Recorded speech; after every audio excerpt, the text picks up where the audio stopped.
ഇനി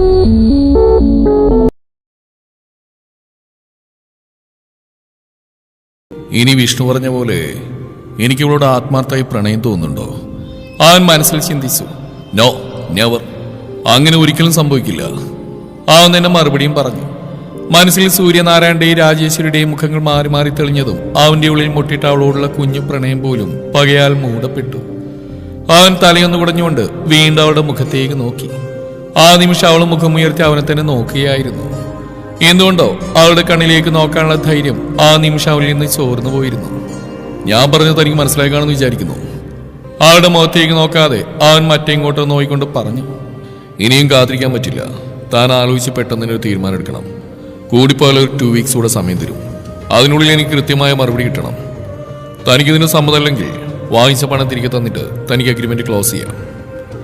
അതല്ലെങ്കിൽ എത്രയും പെട്ടെന്ന് ഞാനായിട്ടുള്ള ഫിസിക്കൽ റിലേഷൻ താൻ തയ്യാറാണോ? അത് എത്രയും പെട്ടെന്ന്. അവൻ പറഞ്ഞു നിർത്തിയതും അവൾ ഞെട്ടലോടെ അവന്റെ മുഖത്തേക്ക് തന്നെ നോക്കി നിന്നു. അതറിയാവുന്ന പോലെ അവൻ ആ നിമിഷം തിരിഞ്ഞു നിളഞ്ഞു. എന്തായാലും ഒരു കാര്യം ഞാൻ തനിക്ക് ഉറപ്പുവരാം. ഇനി ഒരിക്കൽ പോലും അനുവാദമില്ലാതെ തന്റെ ദേഹത്തോടാനോ തന്നെ ബലമായി കീഴ്പ്പെടുത്താൻ ഞാൻ ശ്രമിക്കില്ല. അത് ഈ ദത്തന്റെ വാക്കാണ്. അവളെ നോക്കി ഉറച്ച ശബ്ദത്തിൽ അത്രയും പറഞ്ഞുകൊണ്ട് അവൻ തിരിഞ്ഞടന്നു. അപ്പോഴവൻ പറഞ്ഞ വാക്കുകളുടെ പ്രഹരത്തിൽ എന്ത് ചെയ്യണമെന്നറിയാതെ തറഞ്ഞു നിൽക്കുകയായിരുന്നു തനു. 2 ആഴ്ചകൾ പെട്ടെന്ന് തന്നെ കടന്നുപോയി. നാളെയാണ് ദത്തിന് മറുപടി കൊടുക്കേണ്ട അവസാന തീയതി. ഈ 2 ആഴ്ചക്കിടയിൽ അവൻ ഒരിക്കൽ പോലും അതിനെക്കുറിച്ച് ഒന്നും തന്നെ അവളോട് സംസാരിച്ചിരുന്നില്ല. അത് അവൾക്ക് വലിയൊരു ആശ്വാസം തന്നെയായിരുന്നു. ഓരോന്ന് ഓർത്തുകൊണ്ട് അവൾ എപ്പോഴോ നിദ്രയെ കൂട്ടുപിടിച്ചു. പിറ്റേന്ന് അലാമിന്റെ ശബ്ദം കേട്ടതും അവൾ ഞെട്ടലോടെ കണ്ണുകൾ വലിച്ചു തുറന്നു. നിലത്ത് വെച്ചിരുന്ന ഫോൺ എടുത്ത് ഓഫ് ചെയ്ത് കഴിഞ്ഞു അവളുടെ കണ്ണുകൾ നേരെ നീണ്ടത് കട്ടിൽ കമിഴ് നീടന്നുറങ്ങുന്ന ദത്തിന് നേരെയാണ്. ഇന്നാണ് ദത്തിനോട് തന്റെ തീരുമാനം പറയേണ്ട ദിവസം. അതാലോചിച്ചതും ഒരു നിമിഷം അവളുടെ ഉള്ളിലൂടെ ഒരു വിറയൽ പാഞ്ഞുപോയി. എന്തു പറയും താൻ? ഇപ്പോഴും തനിക്കൊന്നും ഉൾക്കൊള്ളാൻ കഴിഞ്ഞിട്ടില്ല. ഇഷ്ടമില്ലാതെ എങ്ങനെയാണ് താൻ? താല്പര്യമില്ലാതെ അയാളുടെ മുന്നിൽ കിടന്നു കൊടുക്കുന്നു, അയാൾ ബലമായി പ്രാപിക്കുന്നു, എല്ലാം ഒരുപോലെ തന്നെയല്ലേ? അവൾ അവളോട് തന്നെ ചോദിച്ചു. എന്ത് ചെയ്യണമെന്ന് അവൾക്ക് ഒരു എത്തും പിടിയും കിട്ടിയില്ല. അല്പസമയം കൂടെ അങ്ങനെ ഇരുന്ന ശേഷം അവൾ പതിയെ എഴുന്നേറ്റ് വാഷ്റൂമിലേക്ക് നടന്നു. അവൾ പോയി കഴിഞ്ഞതും അതുവരെ കണ്ണുകൾ അടച്ചു കിടന്ന ദത്തൻ പതിയെ കണ്ണുകൾ തുറന്നു നോക്കി. ആ നിമിഷം എന്തിനോ വേണ്ടി അവന്റെ ചുണ്ടിലൊരു പുഞ്ചിരി വിടർന്നു. അല്പസമയത്തിന് ശേഷം വാഷ്റൂമിന്റെ വാതിൽ തുറക്കുന്ന ശബ്ദം കേട്ടതും ദത്തന്റെ കണ്ണുകൾ അങ്ങോട്ടേക്ക് നീണ്ടു. ഒരു നിമിഷം അവിടെ കണ്ട കാഴ്ചയിൽ അവന്റെ കണ്ണുകൾ വിടർന്നു. ഹൃദയതാളം മുറുകി. കുളി കഴിഞ്ഞ് അലസമായി ചുറ്റിയ സാരിയും കൂട്ടിപ്പിടിച്ചുകൊണ്ട് പുറത്തേക്ക് ഇറങ്ങുന്ന തനു. തലയിൽ ഒരു വെള്ള തോർത്ത് കെട്ടിവെച്ചിട്ടുണ്ട്. കഴുത്തിലും അലസമായി ചുറ്റിയ സാരിക്കിടയിലൂടെ കാണുന്ന അണിവയറിലുമൊക്കെ വെള്ളത്തുള്ളികൾ പറ്റിപ്പിടിച്ചിരിക്കുന്നുണ്ട്. അവൻ കണ്ണെടുക്കാതെ അവൾ തന്നെ നോയിക്കൊണ്ട് കിടന്നു. സാരിയിൽ മുറുക്കെ പിടിച്ചുകൊണ്ട് പുറത്തേക്ക് ഇറങ്ങിയ തനു നേരെ നോക്കിയത് തന്നിൽ തന്നെ കണ്ണുകൾ നട്ടുകൊണ്ട് കിടക്കുന്ന ദത്തന്റെ മുഖത്തേക്കാണ്. ഒരു നിമിഷം അവന്റെ നോട്ടത്തിൽ അവളൊന്ന് പതിരിപ്പോയെങ്കിലും അവന്റെ നോട്ടത്തെ അവഗണിച്ചുകൊണ്ട് അവൾ തിരിഞ്ഞ് ഡ്രസ്സിംഗ് റൂമിലേക്ക് കയറാൻ തുടങ്ങി. പെട്ടെന്ന് പിന്നിൽ നിന്ന് അവന്റെ ശബ്ദം കേട്ടതും അവളുടെ കാലുകൾ നിശ്ചലമായി. തനുശ്രീ! അവൻ എന്തിനാണ് വിളിക്കുന്നതെന്ന് അറിയാവുന്നതുകൊണ്ട് തന്നെ അവൻ വിളിച്ചു കേട്ട് അവൾ നിർവികാരതയോടെ തിരിഞ്ഞു നോക്കി. ഈവനിങ് റെഡിയായി നിൽക്കണം, നമുക്കിടം വരെ പോകാനുണ്ട്. 2 ദിവസത്തേക്കുള്ള ഡ്രസ്സും പാക്ക് ചെയ്തെടുത്തോളൂ. ഈവനിങ് റെഡിയായി നിൽക്കണം, നമുക്കിടം വരെ പോകാനുണ്ട്. 2 ദിവസത്തേക്കുള്ള ഡ്രസ്സും പാക്ക് ചെയ്തെടുത്തോളൂ. ആർദ്രമായ ശബ്ദത്തിൽ അവൻ പറഞ്ഞതും അവൾ ഒരു നിമിഷം അവനെ തന്നെ നോക്കി നിന്നു. എങ്ങോട്ടേക്കാണെന്ന് അവനോട് ചോദിക്കണമെന്നുണ്ടെങ്കിലും അവന്റെ നോട്ടത്തിൽ അവൾ ആ ശ്രമം ഉപേക്ഷിച്ച് തിരിച്ച് ഡ്രസ്സിംഗ് റൂമിലേക്ക് കയറി. അവൾ പോയി കഴിഞ്ഞതും അവന്റെ ചുണ്ടിൽ മനോഹരമായൊരു പുഞ്ചിരി തെളിഞ്ഞു. ഒപ്പം എന്തിനെന്നറിയാതെയുള്ള ഒരു ഭയം. അവൻ കട്ടിലിന്റെ അഡ്രസ്സിലേക്ക് ചാരിയിരുന്നുകൊണ്ട് കണ്ണുകൾ മുറുക്കെ അടച്ചു.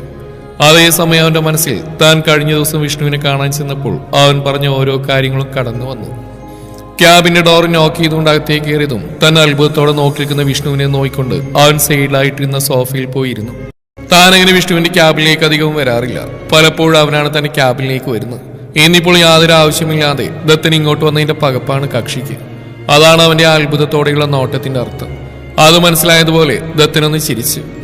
എന്താണ് മനക്കിലെ ദേവദത്തൻ തമ്പുരാനൊരു പുഞ്ചിരിയൊക്കെ? അവന്റെ മുഖത്ത് ചിരിയേണ്ടതും വിഷ്ണു കണ്ണുകൾ കൂർപ്പിച്ചുകൊണ്ട് ചോദിച്ചു. ഒന്നുമില്ല, നിന്റെ മുഖത്ത് ഈ അന്താളിപ്പണ്ട് ചിരിച്ചു പോയതാ.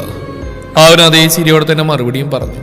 പിന്നെ ഇന്നുവരെ എന്തെങ്കിലും അത്യാവശ്യ കാര്യത്തിനല്ലാതെ ഈ ഡോറ് കടന്ന് ഇങ്ങോട്ട് വരാത്ത നീ ഇന്നിപ്പൊ ഇങ്ങനെ ഓടിക്കൊണ്ടുവന്ന് ഈ സെറ്റിലേക്ക് തലകുത്തി വീഴുമ്പോ ആരായാലും അന്തം വിട്ടു പോവില്ലേ? അവൻ ദത്തനെ നോക്കി ഒന്ന് പുച്ഛിച്ചുകൊണ്ട് പറഞ്ഞു. അതിനിപ്പോഴും ഞാൻ വെറുതെ വന്നാണ് നിന്നോട് ആരോ പറഞ്ഞു. ദത്തൻ പറഞ്ഞു. വിഷ്ണു അവനെ സംശയത്തോടെ നോക്കി. ഓ, അപ്പൊ എന്തോ പ്രശ്നമുണ്ടല്ലോ. എന്താ? ഇന്നും എന്റെ പെങ്ങൾ വെച്ച് നിന്റെ തലയടിച്ച് പൊട്ടിച്ചോ? അവനൊരു ആക്കി ചിരിയോടെ പറഞ്ഞു. ദത്തൻ അവനൊന്ന് കൂർപ്പിച്ച് നോക്കി. ശേഷം അവളായിട്ട് നടന്ന സംഭാഷണം മുഴുവൻ അവൻ വിഷ്ണുവിനോട് തുറന്നു പറഞ്ഞു. നിനക്കിതെന്താ ദത്ത? നിനക്ക് ഈ കിട്ടിയൊന്നും പോരെ? വീണ്ടും നീ അവളോട് അതും പറഞ്ഞുകൊണ്ട് തന്നെ ചെല്ലുവാണോ? എല്ലാം കേട്ട് കഴിഞ്ഞു വിഷ്ണു അവനെ നോക്കി ദേഷ്യത്തോടെ ചോദിച്ചു.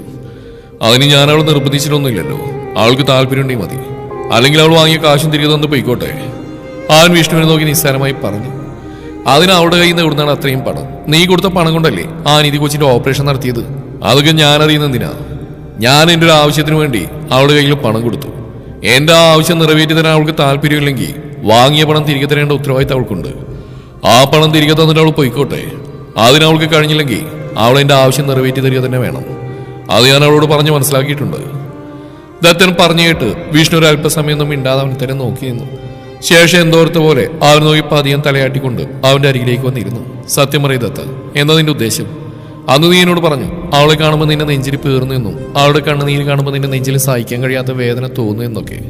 അന്ന് ഞാൻ നിന്നോട് പറഞ്ഞു നിനക്ക് അവളോട് തോന്നുന്ന വികാരം പ്രണയാണെന്ന്. എന്നാൽ നീ അന്ന് അതിനെ ശക്തമായിട്ട് എതിർത്തു. നിനക്ക് അവളോട് പക മാത്രമേ ഉള്ളൂ നീ വാദിച്ചു. പക്ഷെ അതിനുശേഷം കുറച്ച് നാളുകളായിട്ട് ഞാൻ കാണുന്ന നിനക്കുണ്ടാകുന്ന മാറ്റങ്ങൾ, അവളുടെ കാര്യങ്ങൾ പറയുമ്പോൾ നിന്റെ കണ്ണുകൾ തിളങ്ങുന്നു, നെഞ്ചിരി പേർന്നു, അറിയാതെ തന്നെ നിന്റെ ചുണ്ടുകൾ വിടരുന്നൊക്കെ ഞാൻ അറിയുന്നുണ്ട്. ഇനി നീ പറയുന്നുണ്ടോ നിനക്ക് അവളോട് പ്രണയില്ലെന്ന്? ഇപ്പോഴും പ്രതികാരം മാത്രമേ ഉള്ളൂ എന്ന്? അവൻ പതിവിലും ഗൗരവത്തോടെ ചോദിച്ചു. ദത്തൻ അവനെ നോക്കിയൊന്ന് പുഞ്ചിരിച്ചു.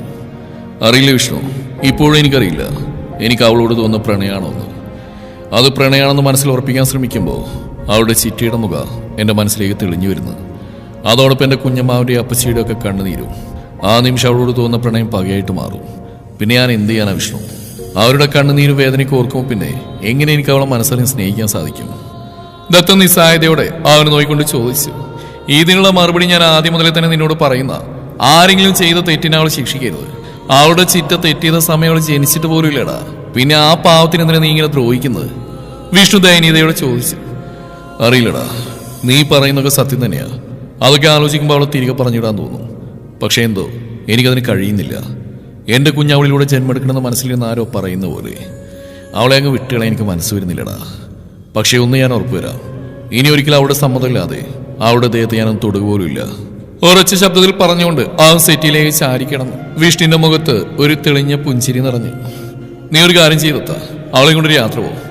എന്നിട്ട് അവളോട് മനസ്സോർന്ന് സംസാരിക്കുക. നീ ചെയ്തിട്ടിന് അവളോട് മാപ്പ് പറഞ്ഞെങ്കിലും അവളത് എത്രത്തോളം ക്ഷമിച്ചോന്നറിയില്ല. ലോകത്ത് ഒരു പെണ്ണിന് മറക്കാനും ക്ഷമിക്കാനും കഴിയുന്ന കാര്യമല്ല അത്. ദത്തിനെ നോക്കി അവൻ മുറുകിയ മുഖത്തോടെ പറഞ്ഞു. അവന് തലകുനിഞ്ഞു. എന്തായാലും സംഭവിക്കാനുള്ള സംഭവിച്ചു. ഇനി അതിനെപ്പറ്റി പറഞ്ഞിട്ട് കാര്യമില്ലല്ലോ. എന്തായാലും നീ ഞാൻ പറഞ്ഞ പോലെ ചെയ്യേ. എന്നിട്ട് അവളുടെ മനസ്സുകൂടി അറിഞ്ഞിട്ട് എന്താണെന്ന് വെച്ചാൽ നീ തീരുമാനിക്കുക.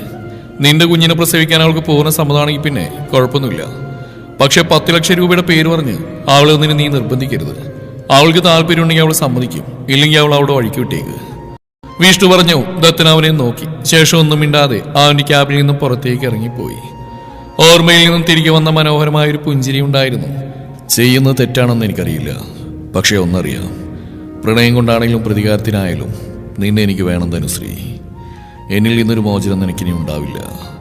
അവൻ മനസ്സിൽ പറഞ്ഞുകൊണ്ട് തലയിണയിൽ മുഖമമർത്തി കിടന്നു. റൂമിൽ വരികിനെ പോലെ അങ്ങോട്ടും ഇങ്ങോട്ടും നടക്കുകയായിരുന്നു തനു. ദത്തൻ അവളെ എങ്ങോട്ടാണ് കൊണ്ടുപോകുന്നതെന്ന് ഓർക്കും തോറും അവൾക്കാകെ പേടി തോന്നുന്നുണ്ടായിരുന്നു. എങ്കിലും അവൻ തന്നെ ഇനി ഉപദ്രവിക്കില്ലെന്ന വാക്ക് പറഞ്ഞാൽ ആശ്വാസമുണ്ട്. എങ്കിലും എവിടേക്കോ ഒരു ഭയം. എവിടേക്കായിരിക്കും അയാൾ തന്നെയും കൂട്ടിക്കൊണ്ടുപോകാൻ പോകുന്നത്? 2 ദിവസത്തേക്കുള്ള ഡ്രസ്സ് പാക്ക് ചെയ്യാനാണ് പറഞ്ഞത്. ഇനി തന്നെ 2 ദിവസത്തേക്ക് തന്റെ വീട്ടിലേക്ക് കൊണ്ടുവിടാനായിരിക്കുമോ? അതോർത്തപ്പോൾ ആൾക്ക് ചെറിയ ആശ്വാസം തോന്നിയെങ്കിലും പെട്ടെന്ന് തന്നെ അത് മാഞ്ഞു. അയാൾ ഒരിക്കലും അങ്ങനെ ചെയ്യില്ല. എന്നെ ദ്രോഹിച്ച് ചിറ്റയുള്ള പ്രതികാരം തീർക്കാൻ നടക്കുന്ന ആള് ഒരിക്കലും അങ്ങനെ ഒരു കാര്യം ചെയ്യാൻ പോകുന്നില്ല. അത് ചിറ്റയ്ക്കും എനിക്ക് ഒരുപോലെ സന്തോഷം നൽകുന്ന അയാൾക്കറിയാം. അവൾ മനസ്സിൽ പറഞ്ഞുകൊണ്ട് അടുത്തിടുന്ന ചെയറിലേക്ക് ഇരുന്നു. ചിറ്റ. ആളുടെ മനസ്സിലേക്ക് രേവതിയുടെ മുഖം തെളിഞ്ഞു. നെഞ്ചിലെന്തോ കൊളുത്തി വലിക്കുന്ന പോലെ തോന്നി. എന്തിനാ ചിറ്റ അങ്ങനെയൊക്കെ ചെയ്ത്? ഇപ്പോഴും എനിക്ക് വിശ്വസിക്കാൻ കഴിയുന്നില്ല. എൻ്റെ ചിറ്റ ഒരിക്കലും അങ്ങനെ ചെയ്യില്ലെന്ന് തന്നെയാണ് എൻ്റെ വിശ്വാസം. പക്ഷേ ചിറ്റയുടെ മൗനം എന്നെ തളർത്തുന്നു. അങ്ങനെയൊന്നും ചെയ്തിട്ടില്ലെന്ന് ചിറ്റ ഒരു വാക്കെങ്കിലും എന്നോട് പറഞ്ഞിരുന്നെങ്കിൽ. ആൾ കണ്ണുകൾ മുറുക്കി അടച്ച് ചെയറിലേക്ക് ചാരിയിരുന്നു. എത്ര നേരം അങ്ങനെ ഇരുന്നു എന്നറിയില്ല. റൂമിന്റെ വാതിൽ തുറക്കുന്ന ശബ്ദം കേട്ടാണ് അവൾ കണ്ണുകൾ തുറന്ന് മുറിയിലേക്ക് കയറി വരുന്ന ദത്തിനെ കണ്ടതും അവൾ ചാടി എഴുന്നേറ്റു. അവളുടെ വെപ്രാളം പിടിച്ച പോലുള്ള പ്രവൃത്തി കണ്ടതും അവൻ നെറ്റിയൊളിച്ചുകൊണ്ട് സംശയത്തോടെ അവളെ നോക്കി. വാട്ട്? അവൻ ചോദിച്ചു കേട്ട് അവൾ ഒന്നുമില്ലെന്ന രീതിയിൽ ചുമല് നോക്കി. പിന്നെന്താ നിന്റെ മുഖത്താകെ ഒരു വെപ്രാളവും പരവേശവും? അവൻ ഗൗരവത്തോടെ ചോദിച്ചു. അവൾ പെട്ടെന്ന് കൈപൊക്കി കഴുത്തിലെയും മുഖത്തെയും വിയർപ്പ് തുടച്ചു. ചിറ്റയെക്കുറിച്ച് ഓരോന്ന് ആലോചിച്ചിരുന്ന് ഉറങ്ങിപ്പോയതാ. സമയം പോയത് അറിഞ്ഞില്ല. അവൾ ഓർത്തുകൊണ്ട് അവനെ നോക്കി. ഒന്നുമില്ല, ഞാൻ വെറുതെ ഓരോന്ന് ആലോചിച്ചിരുന്ന് അങ്ങനെ മയങ്ങിപ്പോയി. പെട്ടെന്ന് കയറി വന്നപ്പോ ബാക്കി പറയാതെ അവൾ മുഖം കുനിച്ചു. അവനൊന്ന് അമർത്തി മൂളിക്കൊണ്ട് അവൻ ഫോണും ലാപ്ടോപ്പും ടേബിളിന്റെ പുറത്തേക്ക് വെച്ചു.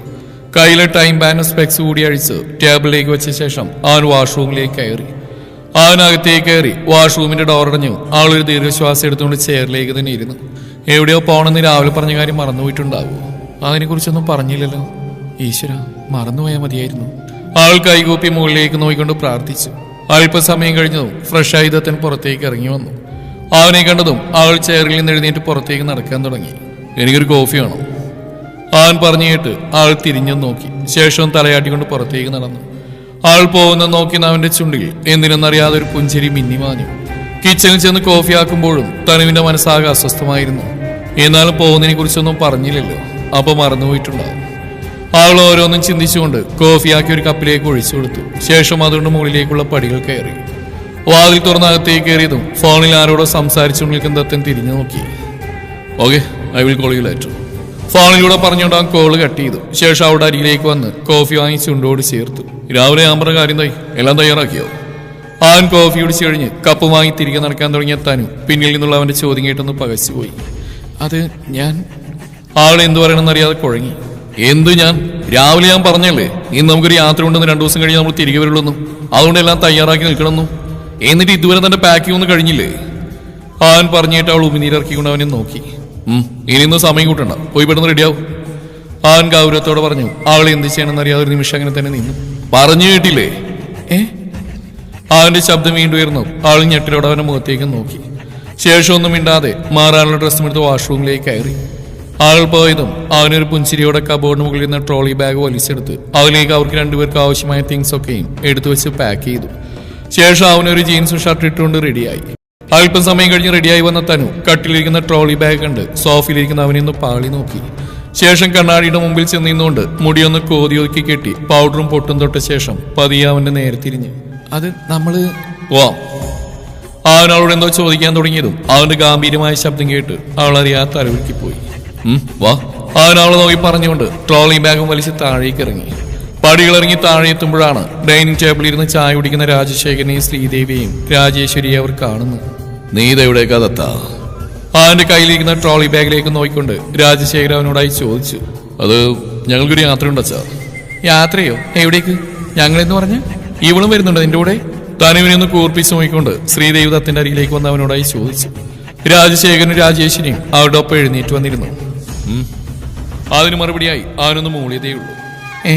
ഇവളെ പോലെ ഒരുത്തിയും കൊണ്ട് നാട് വിറ്റാൻ നിനക്കെന്താ ഭ്രാന്താണോ ദത്താ? ദത്തിന്റെ ആ തീരുമാനത്തോട് ആർക്കും വല്ല ആ ദേഷ്യം തോന്നുന്നുണ്ടായിരുന്നു. തനുവിനെ ഒട്ടും അംഗീകരിക്കാൻ കഴിയാത്ത അവരുടെ മനസ്സ് അതിനെ ശക്തമായി തന്നെ എതിർത്തിരുന്നു. തനുവിന്റെ മുഖം വാടി, അവളുടെ കണ്ണുകൾ നിറഞ്ഞു. എവിടെയും അപമാനം തന്നെ, അതും യാതൊരു തെറ്റും ചെയ്യാതെ. അവളത് ഓർത്തുകൊണ്ട് തലകുനിച്ച് നിന്നു. ഏടത്തി, തനു അവന്റെ ഭാര്യയാണ്. സ്വന്തം ഭാര്യയും കൊണ്ടല്ല പിന്നെ വേറെ ആരുടെ കൂടിയാ അവൻ നാട് വിറ്റാൻ പോകണ്ട്? തനുവിനെ കുറ്റപ്പെടുത്തി ഇഷ്ടമാവാതെ രാജേശ്വരി ശ്രീദേവിനെ കൊണ്ട് ദേഷ്യത്തോടെ ചോദിച്ചു. ഓ, അല്ലെങ്കിൽ ഇവളെ പറഞ്ഞാൽ നിനക്ക് സഹിക്കില്ലല്ലോ. വന്നേരും ഉടനെ എന്റെ കുഞ്ഞിനെ പോലും ആറ്റി നിർത്താൻ പാകത്തിന് ഇവള് നിന്നെ വശത്താക്കി വെച്ചിരിക്കുകയല്ലേ? ശ്രീദേവി പുച്ഛത്തോടെ പറഞ്ഞു. രാജേശ്വരിയുടെ കണ്ണുകൾ ഒരു വേള ദത്തനിലും തനുവിലും മാറി മാറി പതിഞ്ഞു. അങ്ങനെ ഞാനിവനെ മാറ്റി നിർത്തുന്നുണ്ടെങ്കിൽ അതിന്റെ വ്യക്തമായ കാരണം നിങ്ങൾക്ക് എല്ലാവർക്കും അറിയാലോ. രാജേശ്വരി ദത്തനെ രൂക്ഷമായി നോക്കിക്കൊണ്ട് ശ്രീദേവിയോടായി പറഞ്ഞു. അവന് തലകുനിഞ്ഞു. നീ എന്തൊക്കെ പറഞ്ഞാലും എന്റെ കുഞ്ഞിനെ ഞാൻ ഇവളോടൊപ്പം അയക്കില്ല രാജി. പോകുന്ന പോക്കിന് ഇവളെന്റെ കുഞ്ഞിനെ കഴുത്തിരിച്ച് കൊല്ലില്ലെന്ന് ആർക്കറിയാം? അതാണല്ലോ ഇവളുടെ പാരമ്പര്യം. ക്രൂരമായ വാക്കുകളാൽ ശ്രീദേവി തനുവിനെ കുറ്റപ്പെടുത്തിയതും അവൾ ഞെട്ടലോടെ മുഖമുയർത്തി അവരെ നോക്കി. അവളുടെ കണ്ണുകൾ നിറഞ്ഞു. അവൾ ദയനീയമായി രാജേശ്വരിയെ നോക്കി. രാജേശ്വരി അവളെ തന്നെ നോക്കി നിൽക്കുകയായിരുന്നു. അവരുടെ കണ്ണുകളിൽ മാറി മാറി വരുന്ന ഭാവെന്തിനെന്നറിഞ്ഞു തനുവിന്റെ മുഖം കെടുത്തു. അമ്മ, ഞാൻ പറഞ്ഞിട്ട് തനുശ്രീ എന്റെ കൂടെ വരുന്നു. ഇതെന്റെ തീരുമാനമാണ്.